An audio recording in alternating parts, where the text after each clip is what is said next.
Hi friends, welcome to biology for DSC. నేను మీ హర్లీలా. Friends, ఈ వీడియోలో మనం సూక్ష్మజీవ శాస్త్రం విజేత competitions DSC school assistant biological science content అనే పుస్తకంలో క్విక్ రివిజన్ని చేద్దాం. పార్ట్ 1 వీడియోని ఈ వీడియోలో చూద్దాం. వీడియోలోకి వెళ్ళే ముందు బయాలజీ ఫర్ డిఎస్సి ఛానల్ని లైక్, షేర్, సబ్స్క్రైబ్ చేయండి. Stay tuned and keep watching. సూక్ష్మజీవశాస్త్రం మైక్రోబయాలజీ గ్రీకు భాషలో మైక్రోస్ అంటే సూక్ష్మమైన, బయోస్ అంటే జీవము, లోగోస్ అంటే అధ్యయనము. సూక్ష్మజీవశాస్త్రం అనేది గ్రీకు భాష పదము. మైక్రోస్ అంటే సూక్ష్మమైన, గ్రీకు భాషలో మైక్రోస్ అంటే సూక్ష్మమైన, బయోస్ అంటే జీవము, లోగోస్ అంటే అధ్యయనం అని అర్థము. మామూలుగా కంటికి కనిపించనంత చిన్నవిగా ఉండే సూక్ష్మజీవరాశులను, కేవలం సూక్ష్మజీవులను శాస్త్రీయ అధ్యయనం చేసే ఒకానొక జీవశాస్త్ర శాఖ ఈ సూక్ష్మజీవశాస్త్రం అనేది. ఏంటంటే మామూలుగా కంటికి కనిపించనంత చిన్నవిగా ఉండే సూక్ష్మజీవరాశులను శాస్త్రీయ అధ్యయనం చేసే ఒకనొక జీవశాస్త్ర శాఖ ఇది. సూక్ష్మజీవుల నిర్మాణము, విధులు, వర్గీకరణలను, వాటి క్రియలను నియంత్రించే, వినియోగించుకునే పద్ధతులకు సంబంధించిన శాస్త్రం. లీవెన్హాక్ తదుపరి 19వ శతాబ్దంలో లూయిస్ పాశ్చర్. లీవెన్హాక్ యొక్క కాలం ఎంతంటే 1632 నుంచి 1723 వరకు. లీవెన్హాక్ 1632 నుంచి 1723 వరకు. తదుపరి 19వ శతాబ్దంలో లూయిస్ పాశ్చర్. ఫస్ట్ ఎవరు? లీవెన్హాక్ 1632 నుంచి 1723 వరకు. తదుపరి 19వ శతాబ్దంలో లూయిస్ పాశ్చర్ 1822 నుంచి 1893. రాబర్ట్ కాచ్ 1843 నుంచి 1910ల కృషి సూక్ష్మజీవ శాస్త్రానికి పునాది ఏర్పరిచింది. లూయిస్ పాశ్చర్ పాశ్చరైజేషన్ సాంకేతికతను, టీకాల తయారీని అభివృద్ధి పరిచాడు. లూయిస్ పాశ్చర్ పాశ్చరైజేషన్ యొక్క సాంకేతికతను, టీకాల తయారీని అభివృద్ధి పరిచారు. లూయిస్ పాశ్చర్ పాశ్చరైజేషన్ సాంకేతికతను, టీకాల తయారీని అభివృద్ధి పరిచారు. మానవ కార్యకలాపాలలోని ప్రతి రంగంలో సూక్ష్మజీవులు ఒక ప్రాథమిక పాత్రను పోషిస్తాయి. ఇవి మానవ జీవితాన్ని అనేక విధాలుగా ప్రభావితం చేస్తాయి. మానవ కార్యకలాపాలలోని ప్రతి రంగంలో సూక్ష్మజీవులు ఒక ప్రాథమిక పాత్రను పోషిస్తాయి. ఇవి మానవ జీవితాన్ని అనేక విధాలుగా ప్రభావితం చేస్తాయి. నెక్స్ట్ బ్యాక్టీరియంలు. భూమి మీద అత్యంత సమృద్ధిగా ఉండే జీవులలో బ్యాక్టీరియంలు ఒకటి. బ్యాక్టీరియంలను పరిశీలించిన, వర్ణించిన గుర్తింపు ఆంటన్ వాన్ లీవెన్హాక్కు దక్కుతుంది. భూమి మీద అత్యంత సమృద్ధిగా ఉండే జీవులలో బ్యాక్టీరియంలు ఒకటి. బ్యాక్టీరియంలను పరిశీలించిన, వర్ణించిన గుర్తింపు ఆంటన్ వాన్ లీవెన్హాక్ 1674కు దక్కుతుంది. ఆ తర్వాత సూక్ష్మంగా ఉండే ఈ జీవులకు హెరెన్బర్గ్ 1829లో బ్యాక్టీరియంలను పేరు పెట్టాడు. భూమి మీద అత్యంత సమృద్ధిగా ఉండే జీవులలో బ్యాక్టీరియంలు ఒకటి. బ్యాక్టీరియంలను పరిశీలించిన, వర్ణించిన గుర్తింపు ఆంటన్ వాన్ లీవెన్హాక్కు దక్కుతుంది. ఆ తర్వాత సూక్ష్మంగా ఉండే జీవులకు హెరెన్బర్గ్ 1829లో బ్యాక్టీరియంలను పేరు పెట్టారు. బ్యాక్టీరియంలను పేరు పెట్టింది ఎవరంటే హెరెన్బర్గ్. బ్యాక్టీరియంలను పరిశీలించి వర్ణించిన గుర్తింపు ఆంటన్ వాన్ లీవెన్హాక్కు దక్కుతుంది. ఆ తర్వాత హెరెన్బర్గ్ ఏమో 1829లో బ్యాక్టీరియంలను పేరు పెట్టాడు. 1850లో లూయిస్ పాశ్చర్ చేసిన కృషి బ్యాక్టీరియంలు రసాయన కర్మాగారాల వలె పనిచేసి ప్రకృతిలో విశిష్టమైన మార్పులు తీసుకుని వచ్చే సామర్థ్యం కలిగి ఉంటాయని చూపింది. 1850లో లూయిస్ పాశ్చర్ చేసిన కృషి బ్యాక్టీరియంలు రసాయన కర్మాగారాల వలె పనిచేసి ప్రకృతిలోని విశిష్టమైన మార్పులు తీసుకువచ్చే సామర్థ్యం కలిగి ఉంటాయని తెలిపింది. బ్యాక్టీరియంల మీద చేసిన విస్తృతమైన పరిశోధనల వల్ల ఇతడు బ్యాక్టీరియాలజీ శాస్త్ర పితామహుడయ్యారు. ఎవరు బ్యాక్టీరియాలజీ శాస్త్ర పితామహుడు? Louis Pasteur. 1850లో లూయిస్ పాశ్చర్ చేసిన కృషి బ్యాక్టీరియంలు రసాయన కర్మాగారాల వలె పనిచేసి ప్రకృతిలో విశిష్టమైన మార్పులు తీసుకువచ్చే సామర్థ్యం కలిగి ఉంటాయని తెలిపింది. బ్యాక్టీరియంల మీద చేసిన విస్తృతమైన పరిశోధనల వల్ల ఇతడు బ్యాక్టీరియాలజీ శాస్త్ర పితామహుడిగా పేరు పొందారు. 1870 దశకంలో కాచ్ నిర్వహించిన ప్రయోగాలతో సూక్ష్మజీవులకు, అంటువ్యాధులకు మధ్య ఉండే సంబంధాన్ని నిర్ధారించే సూక్ష్మజీవజనిత వ్యాధుల సిద్ధాంతము జర్మ్ థియరీ ఆఫ్ డిసీజ్ ప్రతిపాదించబడింది.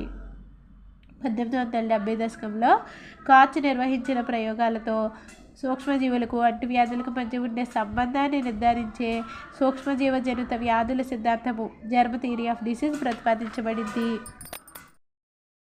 బ్యాక్టీరియంలు అన్ని ప్రదేశాలలో వ్యాపించి ఉన్నాయి. ఇవి మృత్తిక, నీరు, గాలి, జీవరాశుల దేహాలపైన లేదా దేహాల లోపల ఉంటాయి. వివిధ రకాల ఆహార పదార్థాలలో కూడా ఉంటాయి.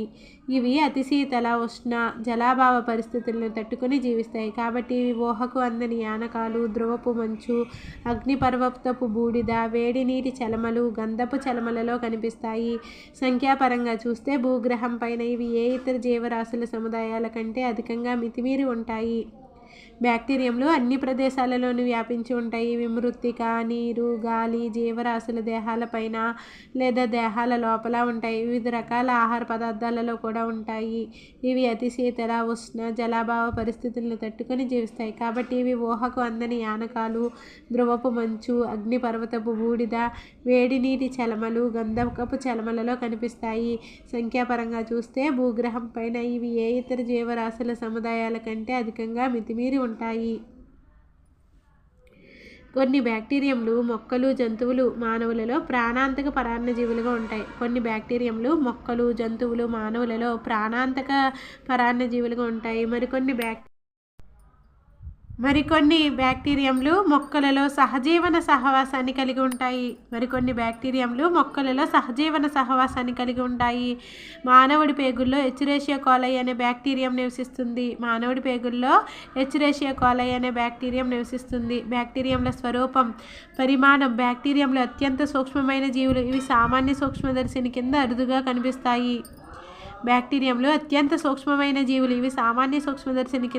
కనిపిస్తాయి. బ్యాక్టీరియంల యొక్క పరిమాణం వాటి జాతిని బట్టి మారుతూ ఉంటుంది. చాలా వరకు బ్యాక్టీరియంలు 2.0 నుంచి 5.0 μm పొడవులోను, చాలా బ్యాక్టీరియంలు 2.0 నుంచి 5.0 μm పొడవులోను, 0.5 నుంచి 1.0 μm వరకు వెడల్పులోను ఉంటాయి. 2.0 నుంచి 5.0 μm పొడవు, 0.5 నుంచి 1.0 μm వెడల్పులోనూ ఉంటాయి. బ్యాక్టీరియం కణం ఆకారాన్ని నిర్ధారించేది మందమైన కణకవచం. బ్యాక్టీరియం కణాలు గోళాకార, కోకై, సాగి ఉన్న దండాల వంటి బ్యాసిల్లై, సర్పిల దండాలంటే స్పైరిల్లం, విబ్రియోలుగా ఉండవచ్చు. అయితే కొన్ని బహురూప బ్యాక్టీరియంలు వాతావరణ పరిస్థితి, లభ్యమయ్యే పోషకాలను బట్టి వాటి ఆకారాలను మార్చుకుంటాయి. ఎజిటోబ్యాక్టర్ అటువంటి ఒక బహురూప బ్యాక్టీరియం. కొన్ని స్పైరిల్లం రకాలకు చెందిన బ్యాక్టీరియంలు నమ్యతను కలిగి స్పైరోకిట్స్గా పిలువబడతాయి. కొన్ని బ్యాక్టీరియంలు దారపోగు లేదా తంతువు రూపంలో పొడిగాటి గొలుసులుగా ఉంటాయి. ఉదాహరణకు బెగ్గియోటా. బ్యాక్టీరియం కణం ఆకారాన్ని నిర్ధారించే మందమైన కణకవచం.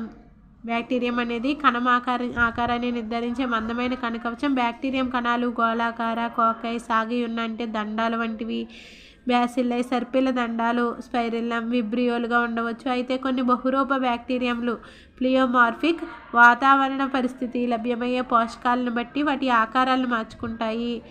ఎజిటోబ్యాక్టర్ ఒక బహురూప బ్యాక్టీరియం. Pleomorphic bacterium azotobacter. ఇది ఒక బహురూప బ్యాక్టీరియం. కొన్ని స్పైరిల్లం రకాలకు చెందిన బ్యాక్టీరియంలు నమ్యతను కలిగి ఉంటాయి, స్పైరోకిట్స్గా పిలువబడతాయి. కొన్ని బ్యాక్టీరియంలు దారం పోగు లేదా తంతువు రూపంలో పొడిగాటి గొలుసుల్లాగా ఉంటాయి. ఈ తంతు రూపంలో ఉండే వాటికి ఉదాహరణలు ఏంటంటే బెగ్గియోటా. కొన్ని బ్యాక్టీరియంలు దారపోగు లేదా తంతు రూపంలో పొడిగాటి గొలుసుల్లాగా ఉంటాయి. ఉదాహరణ బెగ్గియోటా. నెక్స్ట్ బ్యాక్టీరియంలు ఒంటరిగా స్పైరిల్లం లాగా ఉండొచ్చు. అంటే స్పైరిల్లం అనేది ఒకటే ఉంటుంది అనమాట, లేదా గుంపులుగా ఉంటాయి. బ్యాక్టీరియంలు గుంపులుగా అమరి ఉండడం అనేది కణ విభజన తర్వాత కణాలు ఒకదానితో ఒకటి అంటి పెట్టుకుని ఉండడం పైన ఆధారపడి ఉంటుంది. ఈ బ్యాక్టీరియంలు ఒంటరిగా, స్పైరిల్లంలో ఒంటరి బ్యాక్టీరియాలు చూడొచ్చు, గుంపులుగా ఉంటాయి. బ్యాక్టీరియంలు గుంపులుగా అమరు ఉండడం అనేది కణ విభజన తర్వాత కణాలు ఒకదానితో ఒకటి అంటి పెట్టుకుని ఉండడం పైన ఆధారపడి ఉంటుంది. కణాల అమరిక బ్యాసిల్లైలో కంటే కోకైలలో చాలా సంక్లిష్టంగా ఉంటుంది. కణాల యొక్క అమరిక బ్యాసిల్లైలో కంటే కోకైలలో చాలా సంక్లిష్టంగా ఉంటుంది. ఒకదానికొకటి అంటి పెట్టుకుని ఉండే 13 కణాల సంఖ్య వాటి అమరికను బట్టి కోకస్ రూపాలను మోనోకోకస్, డిప్లోకోకస్ ఒక జత కణాలు, టెట్రాకోకస్ 4 కణాల గుంపు, స్ట్రెప్టోకోకస్ ఒక వరుసలో అమరి ఉండే గొలుసుల వంటి కణాలు, స్టెఫైలోకోకై క్రమరహిత పద్ధతిలో అమరి ఉండే గుత్తులుగా ఏర్పడిన కణాలని స్టెఫైలోకోకై అంటారు. సార్సిన 8 కణాలతో ఘనాకారంలో అమరి ఉండే కణాలు అని పిలుస్తారు. ఇదే విధంగా బ్యాసిల్లైలో రకాలు మోనోబ్యాసిల్లస్ ఒంటరిగా ఉండే సాగి ఉన్న కణం మోనోబ్యాసిల్లస్, డిప్టోబ్యాసిల్లస్ ఒక జత బ్యాసిల్లై కణాలు, స్ట్రెప్టోబ్యాసిల్లస్ స్ట్రాల వలె కనిపించే గొలుసులలాగా ఉండే బ్యాసిల్లై, స్ట్రెప్టోబ్యాసిల్లస్ అనేది స్ట్రాల వలె కనిపించే గొలుసులలాగా ఉండే బ్యాసిల్లై రూపాలలో ఉంటాయి. సర్పిల రూపాలు. విబ్రియాయిడ్ ఒక పూర్తి మెలిక అంటే తక్కువ మెలిక ఉన్న కణాలని విబ్రియాయిడ్ అంటారు. సర్పిల రూపాల్లో విబ్రియాయిడ్ అంటే ఒక పూర్తి మెలిక కంటే తక్కువ మెలిక ఉన్న రూపాలు. స్పైరిల్లం ఒక పూర్తి మెలిక కంటే ఎక్కువ మెలిక ఉన్న కణాలు ఒక స్పష్టమైన సర్పిలాకారాలుగా ఉండవచ్చు. బ్యాక్టీరియం యొక్క కణ నిర్మాణం. 1940 కాలంలో ఎలక్ట్రాన్ సూక్ష్మదర్శిని అభివృద్ధి చెందడంతో బ్యాక్టీరియంను కేవలం సరళమైన గోళాలు, దండాలుగానే కాక ఇంకా ఎక్కువ వివరంగా అర్థం చేసుకునే వీలు కలిగింది. శాస్త్రవేత్తలు బ్యాక్టీరియంలు అతి సూక్ష్మ నిర్మాణానికి సంబంధించిన వివరాలు గుట్టును బహిర్గతం చేసి అతి సూక్ష్మమైన బ్యాక్టీరియంలు కంటికి కనిపించే అతిపెద్ద జీవుల వలె ఎంత సంక్లిష్టంగా ఉంటాయో చూపించారు. 1940 కాలంలో ఎలక్ట్రాన్ సూక్ష్మదర్శిని అభివృద్ధి చెందడంతో బ్యాక్టీరియంలను కేవలం సరళమైన గోళాలు, దండాలుగానే కాక ఇంకా ఎక్కువ వివరంగా అర్థం చేసుకునే వీలు కలిగింది. శాస్త్రవేత్తలు బ్యాక్టీరియంలు అతి సూక్ష్మ నిర్మాణానికి సంబంధించిన వివరాల గుట్టును బహిర్గతం చేసి అతి సూక్ష్మమైన బ్యాక్టీరియంలు కంటికి కనిపించే అతిపెద్ద జీవుల వలె ఎంత సంక్లిష్టంగా ఉంటాయో చూపించారు. నెక్స్ట్ ఏంటంటే కసాబాలు. కొన్ని జాతులు బ్యాక్టీరియంలు కసాబాలను కలిగి ఉండి వేగవంతమైన తరంగాల వంటి కదలికను చూపిస్తాయి. ఈ చలనం వల్ల ఒక ప్రయోజనం ఏమిటంటే ఒక బ్యాక్టీరియం ప్రతికూలత నుంచి దూరంగా అనుకూల వాతావరణం వైపు జరిగేటట్లు చేస్తుంది. కొన్ని జాతుల బ్యాక్టీరియంలు కసాబాలను కలిగి ఉండి వేగవంతమైన తరంగాల వంటి కదలికను చూపిస్తాయి. ఈ చలనం వల్ల ఒక ప్రయోజనం ఏమిటంటే ఒక బ్యాక్టీరియం ప్రతికూలత నుంచి దూరంగా అనుకూల వాతావరణం వైపు జరిగేటట్లు చేస్తుంది కసాబ్ అనేది. కొన్ని జాతుల బ్యాక్టీరియంలు కసాబాలను కలిగి ఉండి వేగవంతమైన తరంగాల వంటి కదలికలను చూపిస్తాయి. ఈ చలనం వల్ల ఒక ప్రయోజనం ఏమిటంటే ఒక బ్యాక్టీరియం ప్రతికూలత నుంచి దూరంగా అనుకూల వాతావరణం వైపు జరిగేటట్లు చేస్తుంది. నెక్స్ట్ బ్యాక్టీరియం కణాలు 4 రకాలైన కసాబాల అమరికను కలిగి ఉంటాయి. ఏకతంతుకం. ఒకే ఒక ధ్రువ కసాబం అనేది ఉంటుంది ఏకతంతుకంలో. ద్విధ్రువ తంతుకం కణానికి ప్రతి కొన వద్ద ఒక కసాబం ఉంటుంది. బహుతంతుకం కణానికి ఒక ధ్రువం వద్ద 2 లేదా ఎక్కువ కసాబాలు ఉంటాయి. పరితంతుకం కసాబాలు కణం ఉపరితలం అంతటా విస్తరించి ఉంటాయి. పరితంతుకం అంటే కసాబాలు కణం ఉపరితలం అంతటా విస్తరించి ఉంటాయి. నెక్స్ట్ ప్లాస్మిడ్లు. ప్రధానమైన జన్యు పదార్థం బ్యాక్టీరియంల క్రోమోజోమ్ లేదా జీనోఫోర్కు అదనంగా బ్యాక్టీరియంలలో ఉండే చిన్న వలయాకార 2 పోగుల DNA అణువులను ప్లాస్మిడ్లు అంటారు. ఈ ప్లాస్మిడ్లు సాధారణంగా జీనోఫోర్ కంటే తక్కువ జన్యువులను కలిగి ఉండి ఔషధ నిరోధకతను, విష పదార్థాల ఎంజైమ్లను ఉత్పత్తి చేయగల రక్షణ సంబంధ లక్షణాలని కలుగజేస్తాయి. వీటిని పొందడం లేదా కోల్పోవడం వలన బ్యాక్టీరియం కణానికి ఏ హాని జరగదు. ప్రయోగశాలలో ప్లాస్మిడ్లను సులభంగా మార్పులు చేర్పులకు గురిచేసి ఒక బ్యాక్టీరియం కణం నుంచి మరొక దానిలోకి బదిలీ చేయవచ్చు. కాబట్టి వీటిని ఆధునిక జెనెటిక్ ఇంజనీరింగ్ సాంకేతికతలో వాహకాలుగా ఉపయోగిస్తున్నారు. ప్లాస్మిడ్లు ప్రధానమైన జన్యు పదార్థం బ్యాక్టీరియంల క్రోమోజోమ్ లేదా జీనోఫోర్కి అదనంగా బ్యాక్టీరియంలలో ఉండే చిన్న వలయాకార 2 పోగుల DNA అణువులను ప్లాస్మిడ్లు అంటారు. ఈ ప్లాస్మిడ్లు సాధారణంగా జీనోఫోర్ కంటే తక్కువ జన్యువులను కలిగి ఉండి ఔషధ నిరోధకతను, విష పదార్థాలు, ఎంజైమ్లను ఉత్పత్తి చేయగల రక్షణ సంబంధ లక్షణాలను కలుగజేస్తాయి. వీటిని పొందడం లేదా కోల్పోవడం వల్ల బ్యాక్టీరియం కణానికి ఏ హాని జరగదు. ప్రయోగశాలలో ప్లాస్మిడ్లను సులభంగా మార్పులు చేర్పులకు గురిచేసి ఒక బ్యాక్టీరియం కణం నుంచి వేరొక దానిలోకి బదిలీ చేయవచ్చు. కాబట్టి వీటిని ఆధునిక జెనెటిక్ ఇంజనీరింగ్ సాంకేతికతలో వాహకాలుగా ఉపయోగిస్తారు ప్లాస్మిడ్లని. నెక్స్ట్ పోషణ. బ్యాక్టీరియం పోషణ రకాలను నిర్ధారించే అతి ముఖ్యమైన మూలాలు వాటి కర్బనం లేదా శక్తి వనరులు. బ్యాక్టీరియం పోషణ రకాలు నిర్ధారించే అతి ముఖ్యమైన మూలాలు వాటి కర్బనం లేదా శక్తి వనరులు. ఈ అంశాల ఆధారంగా బ్యాక్టీరియంలలో 4 ప్రధాన పోషక సముదాయాలను ఇక్కడ వర్ణించడం జరిగింది. కాంతి స్వయంపోషితాలు. ఇవి కిరణజన్య సంశ్లేషక జీవులు. కాంతి స్వయంపోషితాలు అనేవి కిరణజన్య సంశ్లేషక జీవులు. అంటే ఇవి కాంతి శక్తిని గ్రహించి రసాయన శక్తిగా మార్చి వాతావరణంలోని కార్బన్ డైఆక్సైడ్ నుంచి కార్బన్ను పొందుతాయి. ఉదాహరణ క్రోమేషియం, క్లోరోబియం. కాంతి స్వయంపోషితాలకు ఉదాహరణ ఏంటి? క్రోమేషియం, క్లోరోబియం. ఇవి కిరణజన్య సంశ్లేషక జీవులు. అంటే ఇవి కాంతి శక్తిని గ్రహించి రసాయన శక్తిగా మార్చి వాతావరణంలోని కార్బన్ డైఆక్సైడ్ నుంచి కార్బన్ను పొందుతాయి. ఉదాహరణకి క్రోమేషియం, క్లోరోబియం. రసాయన స్వయం పోషితాలు ఇవి సూర్యకాంతిని కానీ లేదా సేంద్రియ పోషకాలను కానీ వినియోగించుకోకుండా అసాధారణమైన పోషకానుకూలతను కలిగి ఉంటాయి.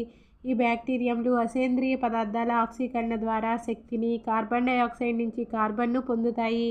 రసాయన స్వయం పోషిత బ్యాక్టీరియమైన నైట్రోజోమోనాస్, నైట్రోబ్యాక్టర్, బెగ్గియోటా, మెథనోజన్లు అసేంద్రియ పోషకాల పునశ్చక్రియలో భ్రమణంలో ముఖ్య పాత్ర పోషిస్తాయి.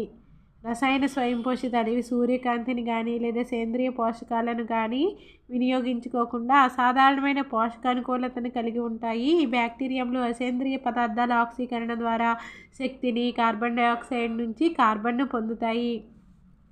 అసేంద్రియ పదార్థాల ఆక్సీకరణం ద్వారా శక్తిని పొందుతాయి. ఈ రసాయన స్వయం పోషిత బ్యాక్టీరియంలు కార్బన్ డైఆక్సైడ్ నుంచి కార్బన్ను పొందుతాయి. రసాయన స్వయం పోషిత బ్యాక్టీరియమైన నైట్రోజోమోనాస్, నైట్రోబ్యాక్టర్, బెగ్గియోటా, మెథనోజన్లు అసేంద్రియ పోషకాల పునశ్చక్రీయంలో భ్రమణంలో ముఖ్య పాత్ర పోషిస్తాయి. రసాయన స్వయం పోషిత బ్యాక్టీరియాలకు ఉదాహరణ ఏంటి? నైట్రోజోమోనాస్, నైట్రోబ్యాక్టర్, బెగ్గియోటా, మెథనోజన్లు అసేంద్రియ పోషకాల పునశ్చక్రీయంలో భ్రమణంలో ముఖ్య పాత్ర పోషిస్తాయి. నెక్స్ట్ రోడోస్పైరిల్లం, రోడోసూడోమోనాస్లు కాంతి పరపోషితాలు. రోడోస్పైరిల్లం, రోడోసూడోమోనాస్లు కాంతి పరపోషితాలు. ఇవి శక్తిని కాంతి నుంచి రోడోస్పైరిల్లం, రోడోసూడోమోనాస్లు కాంతి పరపోషితాలు. ఇవి శక్తిని కాంతి నుంచి కార్బన్ను కర్బన మూలాల నుంచి పొందుతాయి. దీనికి భిన్నంగా రసాయన పరపోషితాలు కార్బన్ను, శక్తిని రెండింటినీ కర్బన సంయోగ పదార్థాల నుంచి పొందుతాయి. ఈ కర్బన అణువులను శ్వాసక్రియ లేదా కిణ్వనం వంటి ప్రక్రియలకు లోను చేసి ఏటీపీ రూపంలో విడుదల చేస్తాయి. రోడోస్పైరిల్లం, రోడోసూడోమోనాస్లు కాంతి పరపోషితాలు. ఇవి శక్తిని కాంతి నుంచి కార్బన్ను కర్బన మూలాల నుంచి పొందుతాయి. దీనికి భిన్నంగా రసాయన పరపోషితాలు కార్బన్, శక్తిని రెండింటినీ కర్బన సంయోగ పదార్థాల నుంచి పొందుతాయి. ఈ కర్బన అణువులను శ్వాసక్రియ లేదా కిణ్వనం వంటి ప్రక్రియలకు లోను చేసి శక్తిని ఏటీపీ రూపంలో విడుదల చేస్తాయి. నెక్స్ట్ ఏంటంటే పూతికాహారులు. ఇవి స్వేచ్ఛగా ఉండే సూక్ష్మజీవులు. ఇవి ప్రాథమికంగా కుళ్ళిన నిర్జీవుల సేంద్రియ పదార్థాల నుంచి పోషణ జరుపుకుంటాయి. ఈ పూతికాహారులు స్వేచ్ఛగా ఉండే సూక్ష్మజీవులు. ఇవి ప్రాథమికంగా కుళ్ళిన నిర్జీవుల సేంద్రియ పదార్థాల నుంచి పోషణ జరుపుకుంటాయి. ఈ పూతికాహారులకు ఉదాహరణలు బ్యాసిల్లస్ జాతులు పూతికాహారులకు ఉదాహరణలు. ఇవి స్వేచ్ఛగా ఉండే సూక్ష్మజీవులు. ఇవి ప్రాథమికంగా కుళ్ళిన నిర్జీవుల సేంద్రియ పదార్థాల నుంచి పోషణ జరుపుకుంటాయి. నెక్స్ట్ పరాన్నజీవులు. ఆతిథేయ కణాలు కణజాలాల నుంచి పోషకాలను గ్రహిస్తాయి. ఉదాహరణకు జాందోమోనాస్, సాల్మోనెల్లా బయోమెడికల్ ప్రాముఖ్యతని కలిగి ఉన్న సూక్ష్మజీవులు చాలా వరకు ఈ రెండు వర్గాలకి చెంది ఉన్నాయి. పరాన్నజీవులు అంటే ఆతిథేయ కణాలు కణజాలాల నుంచి పోషకాలను గ్రహిస్తాయి. ఉదాహరణకి జాందోమోనాస్, సాల్మోనెల్లా. ఇవి పరాన్నజీవులకు ఉదాహరణలు. జాందోమోనాస్, సాల్మోనెల్లా బయోమెడికల్ ప్రాముఖ్యతను కలిగి ఉన్న సూక్ష్మజీవులు చాలా వరకు ఈ రెండు వర్గాలకి చెంది ఉన్నాయి. డెల్లోవిబ్రియో బ్యాక్టీరియా వైరస్ కొన్ని హానికరమైన బ్యాక్టీరియంల మీద పరాన్నజీవిగా పెరుగుతుంది. డెల్లోవిబ్రియో బ్యాక్టీరియా వైరస్ కొన్ని హానికరమైన బ్యాక్టీరియాల మీద పరాన్నజీవిగా పెరుగుతుంది. డెల్లోవిబ్రియో బ్యాక్టీరియా వైరస్. ఈ ప్రత్యుత్పత్తి విధానంలో విభజన చెందుతున్న బ్యాక్టీరియం కణం నుంచి రెండు జన్యు సారూప్యత కలిగిన పిల్ల కణాలు ఏర్పడతాయి. ఒక కణంలో వెనువెంటనే జరిగే ద్విధా విచ్ఛత్తుల మధ్య వచ్చే విరామ కాలాన్నే ఉత్పాదన కాలము లేదా రెట్టింపయ్యే కాలము అంటారు. ఇది కొన్ని బ్యాక్టీరియంలలో 20 నిమిషాల కంటే కూడా తక్కువగా ఉండవచ్చు. ప్రత్యుత్పత్తి విధానంలో విభజన చెందుతున్న బ్యాక్టీరియం కణం నుంచి రెండు జన్యు సారూప్యత కలిగిన పిల్ల కణాలు ఏర్పడతాయి. ఒక కణంలో వెనువెంటనే జరిగే ద్విధా విచ్ఛత్తుల మధ్య వచ్చే విరామ కాలాన్ని ఉత్పాదన కాలము లేదా రెట్టింపయ్యే కాలము అంటారు. ఇది కొన్ని బ్యాక్టీరియంలలో 20 నిమిషాల కంటే కూడా తక్కువగా ఉండవచ్చు. నెక్స్ట్ లైంగిక ప్రత్యుత్పత్తి. బ్యాక్టీరియంలలో నిజమైన లైంగిక ప్రత్యుత్పత్తి లేదు. కానీ లైంగిక ప్రత్యుత్పత్తిలో జరగవలసిన జన్యు పదార్థ వినిమయం, జన్యు పునఃసంయోజనం బ్యాక్టీరియంలలో 3 విధాలుగా జరుగుతుంది. బ్యాక్టీరియంలలో నిజమైన లైంగిక ప్రత్యుత్పత్తి లేదు. కానీ లైంగిక ప్రత్యుత్పత్తిలో జరగవలసిన జన్యు పదార్థ వినిమయం, జన్యు పునఃసంయోజనం అనేది బ్యాక్టీరియంలలో 3 విధాలుగా జరుగుతుంది.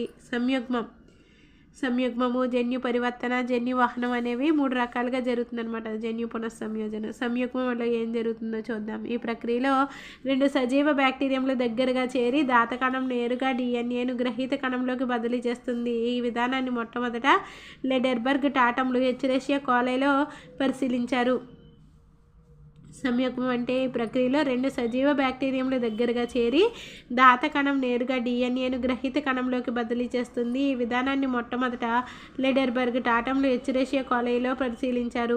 సంయుగ్మం జరగడానికి అవసరమయ్యే ఒక ప్రత్యేక సంయుగ్మ పరికరాన్ని సంయుగ్మ నాళం లేదా పైలస్ లేదా లైంగిక పైలస్ అంటారు. 2 కణాలు పరస్పరం తాకడం వల్ల జరిగే ఈ ప్రక్రియలో ఎఫ్ అని పిలువబడే దాత కణము పైలస్ను ఏర్పరిచి ఎఫ్ మైనస్ కణం అనబడు గ్రహీత కణంతో అంటిపెట్టుకుంటుంది. దాత కణము ఎఫ్ ప్లాస్మిడ్ను కలిగి ఉండడం వలన దానిని ఎఫ్ ప్లస్ అని పిలుస్తారు. ఎఫ్ మైనస్ కణంలో ఎఫ్ ప్లాస్మిడ్ లోపించి ఉంటుంది. ఈ సంయుగ్మం ప్రక్రియలో 2 సజీవ బ్యాక్టీరియంలు దగ్గరగా చేరి దాత కణం నేరుగా డిఎన్ఏను గ్రహీత కణంలోకి బదిలీ చేస్తుంది. ఈ విధానాన్ని మొట్టమొదట లెడెర్బర్గ్, టాటమ్లు ఎచ్రెషియా కోలైలో కనుగొన్నారు. ఈ సంయుగ్మాన్ని ఎచ్రెషియా ఈ కోలైలో పరిశీలించారన్నమాట. సంయుగ్మం జరగడానికి అవసరమయ్యే ఒక ప్రత్యేక సంయుగ్మ పరికరాన్ని సంయుగ్మ నాళము లేదా పైలస్ లేదా లైంగిక పైలస్ అంటారు. 2 కణాలు పరస్పరం తాకడం వల్ల జరిగే ఈ ప్రక్రియలో ఎఫ్ అని పిలువబడే దాత కణము పైలస్ని ఏర్పరిచి ఎఫ్ మైనస్ కణమనబడు గ్రహీత కణంతో అంటిపెట్టుకుంటుంది. దాత కణము ఎఫ్ ప్లాస్మిడ్ను కలిగి ఉండడం వలన దీనిని ఎఫ్ ప్లస్ అని పిలుస్తారు. ఎఫ్ మైనస్ కణంలో ఎఫ్ ప్లాస్మిడ్ లోపించి ఉంటుంది. నెక్స్ట్, ఒకసారి కణాలు అంటిపెట్టుకోగానే పైలస్ పొట్టిదే 2 బ్యాక్టీరియం కణాలను దగ్గరకు చేరుస్తుంది. తదుపరి ఎఫ్ ప్లాస్మిడ్ ప్రతికృతి చెందడం వల్ల ప్రారంభించి ప్రతికృతి చెందిన డిఎన్ఏ పైలస్ నుంచి ఏర్పడిన వంతెన ద్వారా గ్రహీత కణంలోకి చేరుకుంటుంది. సంయుగ్మం పూర్తిగా ఒక సంరక్షణ ప్రక్రియ, ఎందుకంటే దీనిలో దాత బ్యాక్టీరియం సాధారణంగా జన్యు పదార్థం బదిలీ జరగడానికి ముందే దాని నకలును తన యందు నిలిపి ఉంచుకుంటుంది. ఒకసారి కణాలు అంటిపెట్టుకోగానే పైలస్ పొట్టిదే 2 బ్యాక్టీరియం కణాలను దగ్గరగా చేరుస్తుంది. తదుపరి ఎఫ్ ప్లాస్మిడ్ ప్రతికృతి చెందడం ప్రారంభించి ప్రతికృతి చెందిన డిఎన్ఏ పైలస్ నుంచి ఏర్పడిన వంతెన ద్వారా గ్రహీత కణంలోకి చేరుతుంది. సంయుగ్మం పూర్తిగా ఒక సంరక్షణ ప్రక్రియ, ఎందుకంటే దీనిలో దాత బ్యాక్టీరియం సాధారణంగా జన్యు పదార్థం బదిలీ జరగడానికి ముందే దాని నకలును తన యందు నిలిపి ఉంచుకుంటుంది.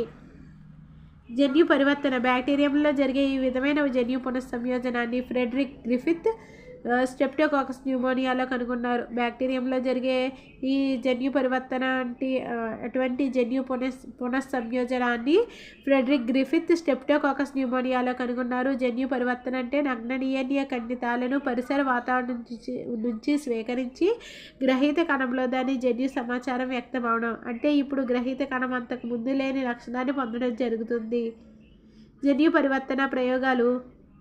జన్యు పరివర్తన మూలాధారం ఆధారంగానే డిఎన్ఏ జన్యు పదార్థంగా కనుగొన్నారు. జన్యు పరివర్తన. బ్యాక్టీరియంలో జరిగే ఈ విధమైన జన్యు పునఃసంయోజనాన్ని ఫ్రెడరిక్ గ్రిఫిత్ 1928 స్ట్రెప్టోకాకస్ న్యూమోనియాలో కనుగొన్నారు. జన్యు పరివర్తన అంటే నగ్న డిఎన్ఏ ఖండితాలను పరిసర వాతావరణం నుంచి స్వీకరించి గ్రహీత కణంలో దాని జన్యు సమాచారం వ్యక్తమవడం. అంటే ఇప్పుడు గ్రహీత కణం అంతకు ముందు లేని లక్షణాన్ని పొందడం జరుగుతుంది. జన్యు పరివర్తన ప్రయోగాలు. జన్యు పరివర్తన మూలాధారం ఆధారంగానే డిఎన్ఏ జన్యు పదార్థంగా కనుగొన్నారు. జన్యు వహనం. బ్యాక్టీరియోఫాజ్ ద్వారా జన్యు పదార్థం ఒక బ్యాక్టీరియం నుంచి వేరొక బ్యాక్టీరియంకు బదిలీ చెందడాన్ని జన్యు వహనం అంటారు. లెడెర్బర్గ్ జెండర్లు సాల్మోనెల్లా టైఫిమ్యూరియంలో జన్యు వహనాన్ని కనుగొన్నారు. బ్యాక్టీరియోఫాజ్ ద్వారా జన్యు పదార్థం ఒక బ్యాక్టీరియం నుంచి వేరొక బ్యాక్టీరియంలోనికి బదిలీ చెందడాన్ని జన్యు వహనం అంటారు. లెడెర్బర్గ్ జెండర్లు సాల్మోనెల్లా టైఫిమ్యూరియంలో ఈ జన్యు వహనాన్ని కనుగొన్నారు. మానవాళికి బ్యాక్టీరియా వలన ప్రయోజనాలు. బ్యాక్టీరియంలు మొక్కలు, జంతువులు, మానవుల్లో వ్యాధుల్ని కలుగజేస్తాయి. అంతేకాక అనేక బ్యాక్టీరియంలు మానవులకి ప్రత్యక్షంగా పరోక్షంగా ప్రయోజనకరంగా ఉంటాయి. కాబట్టి వీటిని మానవాళికి మిత్రులుగాను శత్రువులుగాను కూడా భావించవచ్చు. మానవాళికి మిత్రులుగాను శత్రువులుగాను కూడా భావించవచ్చు. మానవ వ్యాధులను కలుగజేసే కొన్ని బ్యాక్టీరియంలు క్లాస్ట్రీడియం టెటనస్ వ్యాధి, క్లాస్ట్రీడియం బోట్యులిజం వ్యాధి, విబ్రియో కలరా వ్యాధి, సాల్మోనెల్లా టైఫిమ్యూరియం టైఫాయిడ్ వ్యాధి, కొరెనే బ్యాక్టీరియం డిప్తీరియా వ్యాధి, మైకోబాక్టీరియం ట్యూబర్కిలోసిస్ వ్యాధి, డిప్లోకోకస్ న్యూమోనియా వ్యాధి, మైకోబాక్టీరియం లెప్రసీ వ్యాధి, నిస్సేరియా గనేరియా వ్యాధి, ట్రిపోనిమా పల్లెడం సిఫిలిస్ వ్యాధి. బ్యాక్టీరియంలు కొన్ని మొక్కలపై వరి బ్లైట్ తెగులు జాందోమోనాస్ వరైజే. వరి బ్లైట్ తెగులు ఏంటి? జాందోమోనాస్ వరైజే. వరి బ్లైట్ తెగులుకి కారణం xanthomonas oryzae. Citrus canker xanthomonas citri axonopodis citri. Citrus canker అంటే xanthomonas axonopodis pv citri. Apple పియర్లో క్రౌన్ గాల్ తెగులు ఆగ్రోబ్యాక్టీరియం క్యూబిఫేషియన్స్ కలుగజేస్తాయి. శిలల నుంచి యురేనియం లాంటి లోహాల నిష్కర్షణ చేయడానికి ఈ రోజుల్లో సూక్ష్మజీవులు వాడుతున్నారు. ఈ విధానాన్ని బయోమైనింగ్ అంటారు. సూక్ష్మజీవులను ఉపయోగించి గనులు తవ్వడంలో అయ్యే ఉత్పాదన వ్యయాన్ని 50 కంటే ఎక్కువ శాతం తగ్గించవచ్చు. బ్యాక్టీరియం DNA అనుఘటకాలను బయోసెన్సర్స్గా ఉపయోగించి జీవక్రియావంతమైన విషపూరిత కాలుష్య కారకాలని గుర్తిస్తున్నారు. వీటిని వ్యాధి నిర్ధారణ కోసం ఆహారము, కిణ్వన ప్రక్రియలకు కూడా అనుమతింపజేస్తారు. జెనెటిక్ ఇంజనీరింగ్ ద్వారా బ్యాక్టీరియంలలో జన్యు మార్పిడి జరిపే ప్రక్రియను జీవ సాంకేతిక శాస్త్రానికి సంబంధించిన అతి ముఖ్యమైన ప్రగతిగా చెప్పవచ్చు. జెనెటిక్ ఇంజనీరింగ్ ద్వారా బ్యాక్టీరియంలలో జన్యు మార్పిడి జరిపే ప్రక్రియను జీవ సాంకేతిక శాస్త్రానికి సంబంధించి అతి ముఖ్యమైన ప్రగతిగా చెప్పవచ్చు.